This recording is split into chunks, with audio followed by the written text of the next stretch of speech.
Hello everyone. तो कैसे हैं आप सभी लोग। जैसा कि आपको पता है ये 2000 एमसीक्यू की टेस्ट सीरीज चल रही है जिसमें आज दिन है अपना 8वां सब्जेक्ट है जियोग्राफी। और जियोग्राफी से आप ये समझिए कि 17 से 23 की रेंज होती है यूपीएससी के प्री एग्जाम में। तो ये बहुत ही महत्वपूर्ण हमारे लिए सब्जेक्ट रहता है। और जो भी मैं ये यहाँ पर एमसीक्यू कराता हूँ 20 मिनट्स में, है ना, उसमें बेसिक प्लस करंट मिक्स्ड होता है। ये नहीं कि सिर्फ ऑलरेडी करंट, हाँ करंट में जो टॉपिक चल रहे हैं उनके बेसिक चीजें भी क्या है उनको एमसीक्यू के जरिए क्लियर किया जाता है। चलिए बिना देर किए हम अपना एमसीक्यू करते हैं। पहला क्वेश्चन आपकी स्क्रीन पर रहा, इसका आंसर दीजिए। अटलांटिक मेरीडोनियल ओवरटर्निंग सर्कुलेशन के संदर्भ में निम्नलिखित कथनों पर विचार कीजिए। ये 5 स्टार क्वेश्चन है क्योंकि कॉन्सेप्ट बेस्ड क्वेश्चन है। यह अटलांटिक महासागर में उत्तर की ओर बहने वाले गर्म पानी और दक्षिण की ओर बहने वाले ठंडे पानी की एक प्रणाली है।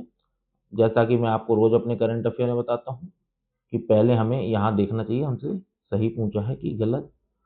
तो ये बात है सत्य, और इस लाइन को बिल्कुल अच्छे से आप याद कर लीजिएगा, अपने दिमाग में बिठा लीजिएगा। ये इधर से उधर उत्तर यहाँ दक्षिण कर सकता है, यहाँ उत्तर कर सकता है ना। हाल के अध्ययनों के अनुसार ताजे पानी के मिलने के कारण यह प्रणाली मजबूत हो रही है। चलिए बताता हूँ अभी। के बंद होने से उत्तर पश्चिम यूरोप के तापमान में देखो जैसे भारी गिरावट, तो इसको याद रखना। हाँ ये बात बिल्कुल सत्य है, ऐसे ही लिखेगा। भारी कर सकता है या, है ना, शब्दों का हेर फेर कर सकता है, पर यह बात सत्य है, हाँ भारी गिरावट हो रही है और प्रणाली मजबूत नहीं हो रही है। तो इसका है सी आंसर। और बाकी आप ये देखिए, आपके स्क्रीन पर मैंने इस क्लास में व्याख्या भी दी हुई है, आप व्याख्या को आराम से पढ़िएगा, है ना। ये लीजिए आपकी व्याख्या।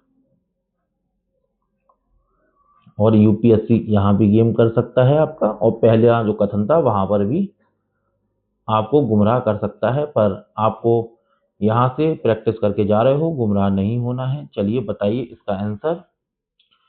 ग्रेट डार्क स्पॉट जो हाल ही में चर्चा में रहा किस ग्रह से संबंधित है। देखिए जो भी क्वेश्चन ला रहा हूँ मैं कह रहा हूँ मोस्ट इंपॉर्टेंट क्वेश्चन लाऊंगा, है ना।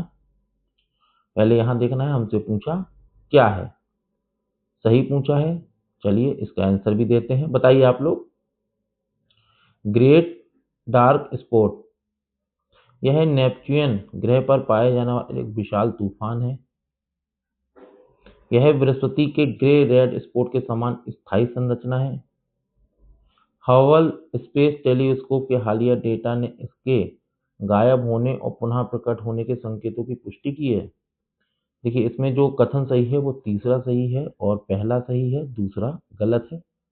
दूसरा क्यों गलत है, देखिए मैंने एरो भी कर रखा है उसके नीचे, आप यहाँ पे व्याख्या में पढ़िएगा।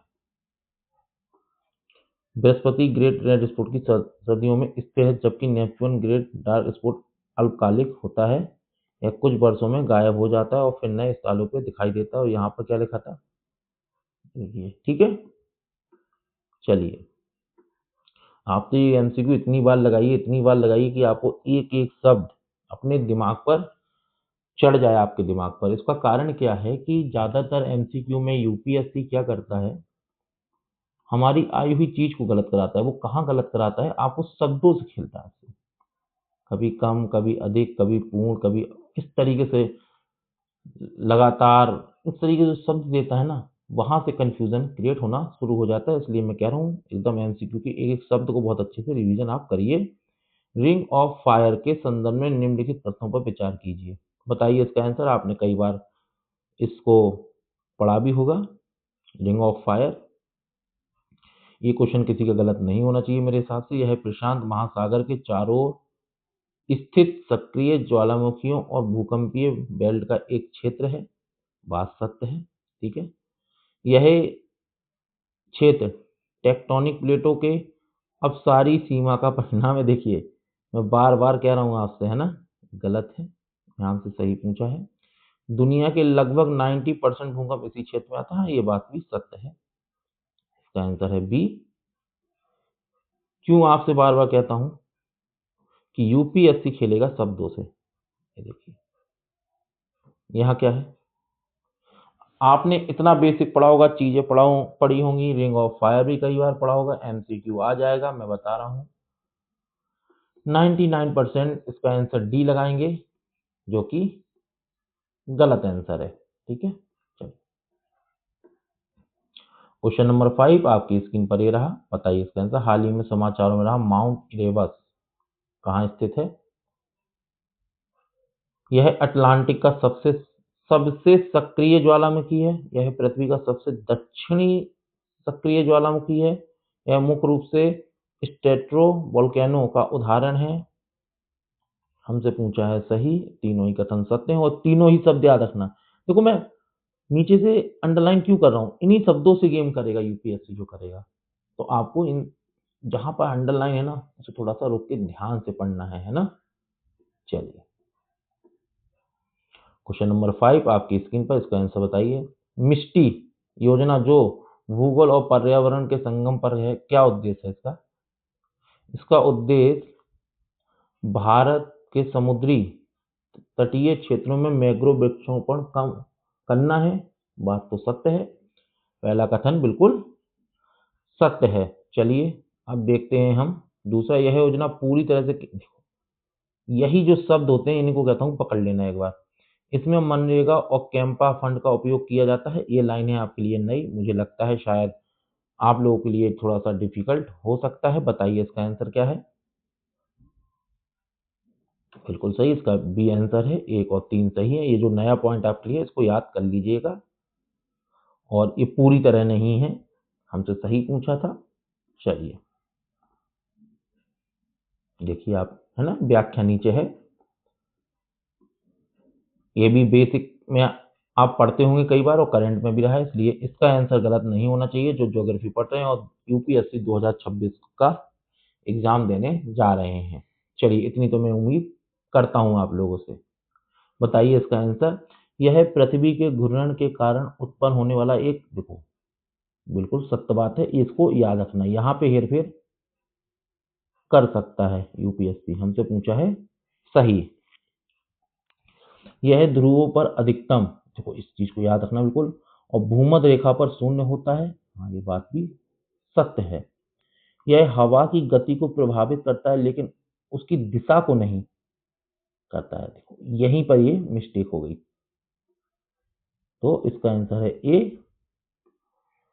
ठीक है, ये पॉइंट बिल्कुल याद रखना है ना, जो जो मैं अंडरलाइन कर रहा हूँ ना, उन पॉइंट को बहुत अच्छे से आपको याद रखना है। और व्याख्या पढ़ जाना, व्याख्या में थोड़ी सी मैं एक्स्ट्रा नॉलेज डालता हूँ। ठीक है, चीज को याद रखना। क्वेश्चन नंबर 7 आपकी स्क्रीन पर। आज देखिए थोड़ा सा क्लास 20 मिनट के आगे जा सकती है क्योंकि मैं थोड़ा सा आराम से समझा के चल रहा हूँ। मैसीना जल डमरू मध्य जो हाल ही में एक पुल परियोजना के कारण चर्चा में था, किन दो क्षेत्रों को अलग करता है? बताइए। क्योंकि आप जितने भी एमसीक्यू देखेंगे ना, मैं बता रहा हूँ बहुत बहुत बहुत इंपॉर्टेंट करंट अफेयर के एमसीक्यू में लाता हूँ। कोई भी ये नहीं कि कुछ भी शामिल मैंने कर दिया। यह सिसिली द्वीप को मुख्य भूमि इटली से अलग करता है। देखो इस चीज को बिल्कुल याद रखना। ठीक है, बात सत्य। आज थोड़ा समय इसलिए लग रहा है कि थोड़ा सा मैं समझा के चल रहा हूँ कि आपको कहाँ बारीकियां देखना है। यह भूमध्य सागर और एड्रियाटिक सागर को जोड़ता है। ये बात तो गलत है। यह टेक्टोनिक रूप से एक सक्रिय क्षेत्र है। बताइए, क्वेश्चन आपके सामने था, ये बात, इसका आंसर है सी। दूसरा है गलत। ये देखो दूसरा क्यों गलत, ऐसा नहीं है, सब चीज बहुत अच्छे से दूंगा। यूपीएससी आपको कहाँ से, देखो अभी तो मैंने इतना बड़ा बना के पूछ दिया, यूपीएससी डायरेक्ट पूछ सकता है कि मैसीना जल डमरू मध्य किन दो क्षेत्रों को जोड़ता है, तो याद रखना टायरेनियन सागर और आयोनियन सागर। इसी तरीके से यूपीएससी मैपिंग के काफी सारे क्वेश्चन बनाता है। क्वेश्चन नंबर 1, हिंद महासागर द्विध्रुव इंडियन ओशन डाइपोल के संदर्भ में, देखो ये बहुत क्योंकि ये बहुत लंबे, ये तो मैं बताऊंगा 4 साल से करंट अफेयर में चल रहा है और अभी तक चल रहा है, और अभी तक यूपीएससी ने इसको जल्दी से डायरेक्ट इस तरीके मुझे, इसलिए बताओ इसका आंसर, जल्दी बताओ। इस बार मुझे उम्मीद है कि 2026 में ये क्वेश्चन आएगा। बताइए इसका आंसर क्या है। कई बार पढ़ा होगा आपने। सकारात्मक, जो आपका इंडियन ओशन डाइपोल के दौरान पश्चिमी हिंद महासागर का तापमान पूर्वी हिस्से की तुलना में अधिक होता है। हमसे क्या पूछा है, सही पूछा है, ठीक है। तो बात तो कह रहा है सत्य, और देखो इसको ऐसे ही याद रखना, पूरी लाइन को मैं बता रहा हूँ इधर से, ऐसे कर सकता है यूपीएससी, है ना। सकारात्मक इंडियन ओशन डाइपोल भारत में मानसून की वर्षा को कम करता है। अल नीनो के प्रभाव को नकारात्मक इंडियन ओशन डाइपोल को अधिक तीव्र कर देता है। बताइए। बिल्कुल ये है, ये जो मैंने गोला किया था ना, क्यों किया था ये देखो आप। कथन दो गलत है। सकारात्मक आमतौर पर भारत में मानसून की वर्षा के लिए फायदेमंद होता है, अल नीनो नकारात्मक प्रभाव को कम कर सकता है ना, है ना। नकारात्मक कर सकता है, सकारात्मक नहीं। चलिए क्वेश्चन नंबर 9 आपकी स्क्रीन पर रहा। हाल ही में चर्चा में रहा लाल सागर की भौगोलिक स्थिति के बारे में क्या सही है, बताइए। यह स्वेज नहर के माध्यम से भूमध्य सागर से जुड़ा है, बात सत्य है। वल अल मंडेब जलडमरूमद इसे अदन की खाड़ी से जोड़ता है, ये बात भी सत्य है। इजराइल की सीमा लाल सागर से नहीं लगती है, ये बात गलत है, लगती है, और ये आंसर इसका है। अब मैं थोड़ा सा तेज चलूंगा क्योंकि समय का भी देखना। इजराइल का इलाद बंदरगाह अकबा की खाड़ी माध्यम से लाल सागर से, ये देखो, ये याद रख लेना एक्स्ट्रा नॉलेज में, ठीक है। चलो क्वेश्चन नंबर 10। जेलैंडिया के संदर्भ में जो एक नया महाद्वीप बन रहा है, इसे दुनिया का 8वां महाद्वीप माना जाता है, जिसका हिस्सा जलमग्न है। आदि इन्फॉर्मेशन तो मैंने आपको दे दी है, अगर आप अभी भी आंसर न दे पा रहे हो ये तो बात गलत है। यह पूरी तरह से हिंद महासागर में स्थित है। हाँ, पूरी तरह ही है, इसको पूरी तरह याद अच्छे से रखना। हाँ, पूरी तरह ही है। यह गोंडवाना महाद्वीप से अलग होकर बना था, नहीं ऐसा कुछ भी नहीं है। सॉरी, 2 मिनट 2 मिनट 2 मिनट, पूरी तरह से हिंद महासागर में स्थित है, नहीं नहीं ये गलत है। सब शब्दों का हेर फेर यूपीएससी कर सकता है। यह गोंडवाना महाद्वीप से अलग होकर बना है, इसका है बी आंसर। थोड़ी सी मिस्टेक मेरे से इसलिए हो गई थी क्योंकि मैं गोला भी आगे कर गया था और यहाँ पे टिक लगा गया, क्योंकि समय की पाबंदी के कारण मुझे थोड़ा सा, ये देखिए यूपीएससी, ये देखिए, ये आप एक्स्ट्रा नॉलेज पढ़ लीजिएगा, है ना। क्वेश्चन नंबर 10 आपकी स्क्रीन पर रहा। इनको, इसको ए मानिएगा, इसको बी मानिएगा, इसको सी, इसको डी। चलिए बताइए। ऐसे आगे भी क्वेश्चन है इसी तरीके के, आप मानिएगा ABCD। फोर्टाइस ग्लेशियर, जिसे डुमसे ग्लेशियर भी कहा जाता है, कहाँ स्थित है, डायरेक्ट पूछा जा सकता है। इसका आंसर है सी, पश्चिम अंटार्कटिका में। देखो नीचे दे रखा है 2025 की रिपोर्ट के अनुसार। चलिए क्वेश्चन नंबर 12 आपकी स्क्रीन पर ये रहा, इसका आंसर बताइए।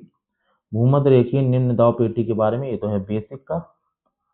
प्लस करंट, इसका आंसर नहीं होना चाहिए, गलत, बताइए। यह 5 डिग्री सर्कुलर उत्तर से 5 डिग्री दक्षिण अक्षांश के बीच स्थित है। यह अत्यधिक ऊर्ध्वाधर वायु गति के कारण शांत हवाएं चलती हैं, हमसे सही पूछा है। यहाँ व्यापारिक पवनें आपस में मिलती हैं, हाँ मिलती हैं, ये भी सत्य है, ये भी सत्य है, सही पूछा है, इसका डी है आंसर। क्वेश्चन नंबर 13, तो कोई यूपीएससी यहाँ कर देगा गेम। आप रिफ्ट वैली पढ़ते हो ना, बिदर घाटी, इसको चलो हटा देता है वो, लो हटा दिया हमने, दे दिया। हिंदी माध्यम को फंसाएंगे ट्रैप में, ये तो इंग्लिश में दे रखा होगा और आपको हिंदी में बिदर घाटी देंगे, बताइए इसका आंसर। नर्मदा, दामोदर और तापी तीनों ही सत्य हैं। क्वेश्चन नंबर 14 आपकी स्क्रीन पर ये रहा, इसका आंसर बताइए। अग्नि की अंगूठी में स्थित कचटका प्रायद्वीप किस देश का हिस्सा है? इसका आंसर है बी, रूस। मैंने आपको पहले बता दिया था, तो ये 1-2 लिखे हैं इनको। देखो क्यों, 2025 में यहाँ सिवलित ज्वालामुखी में विस्फोट हुआ था, ये बिल्कुल करंट अफेयर में रहा था, इस वजह से ये क्वेश्चन मैंने इस तरीके से बनवाया है। क्वेश्चन नंबर 15 आपकी स्क्रीन पर है। पंपास घास के मैदान मुख्य रूप से कहाँ पाए जाते हैं? घास के मैदान सारे अच्छे से पढ़ लेना, बेसिक से उठा के, ठीक है। बताओ पंपास कहाँ पाए जाते हैं? इसका आंसर है बी, अर्जेंटीना। क्वेश्चन नंबर 16 आपकी स्क्रीन पर है, इसका आंसर बताइए। निम्नलिखित कथनों पर विचार कीजिए। हमसे पूछा है सही, ठीक है। जेट स्ट्रीम केवल उत्तरी गोलार्ध में पाई जाती है।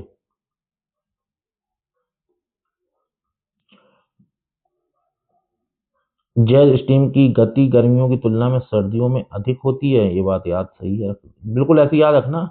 वे पश्चिम से पूर्व की ओर बहती हैं,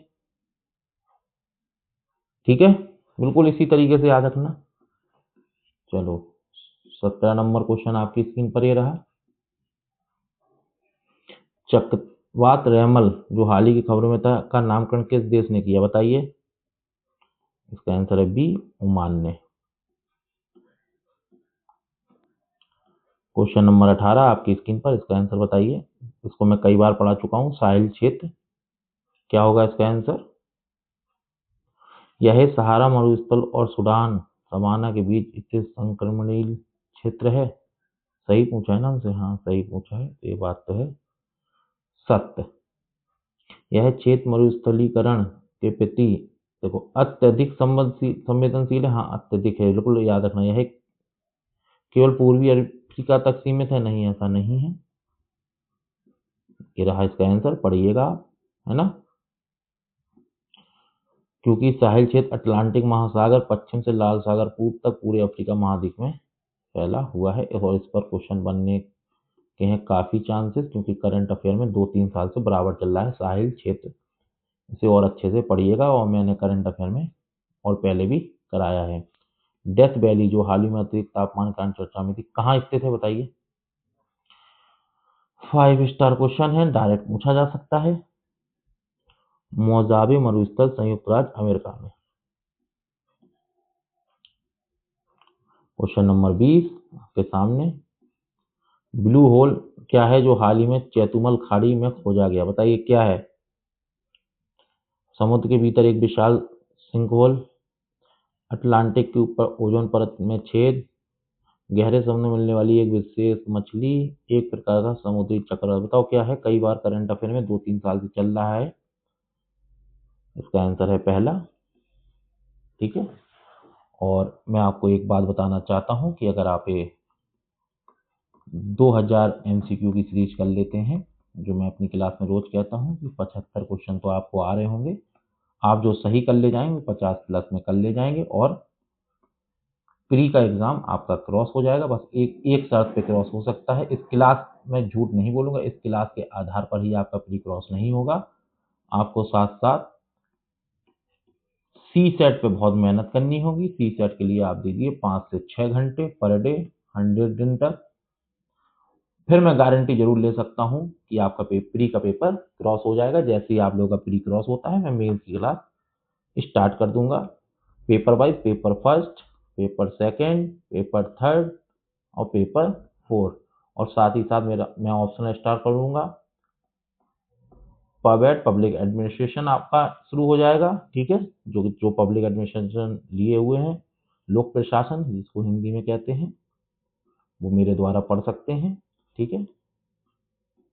बहुत अच्छे से शॉर्ट नोट्स में 50 पेज में लोक प्रशासन के दोनों पेपर फर्स्ट एंड सेकंड के शॉर्ट नोट्स में कवर आपका अच्छे से करा दिया जाएगा, जिससे आपको कोई दिक्कत ना हो। और हाल ही में पॉलिटी इकोनॉमी की क्लास ला रहा हूँ, उसमें भी शॉर्ट नोट्स होंगे, 60 पेज में नोट्स बनवा दूंगा, जो कि आपके प्री प्लस मेंस में इंपॉर्टेंट तो होंगे। साथ ही साथ फिर मैं पॉलिटी की एक मेंस की क्लास लाऊंगा, जिसमें थोड़ा सा और डेप्थ में जाऊंगा, जिसके नोट्स 30 पेज में होंगे, ठीक है। एनसीईआरटी और स्टैंडर्ड बुक दोनों को मैं कवर करता हूँ। तो आशा करता हूँ आपको ये क्लास बहुत अच्छी लगी हो, और अगर अच्छी लगी है तो लाइक करें, कमेंट करें, अधिक से अधिक लोगों के पास इसको शेयर करें। जिससे अधिक से अधिक लोग इस चैनल से जुड़ें और मेरे को भी अच्छा लगे और मैं आपके लिए और स्मार्ट अप्रोच से कार्य कर सकूँ। चलिए धन्यवाद।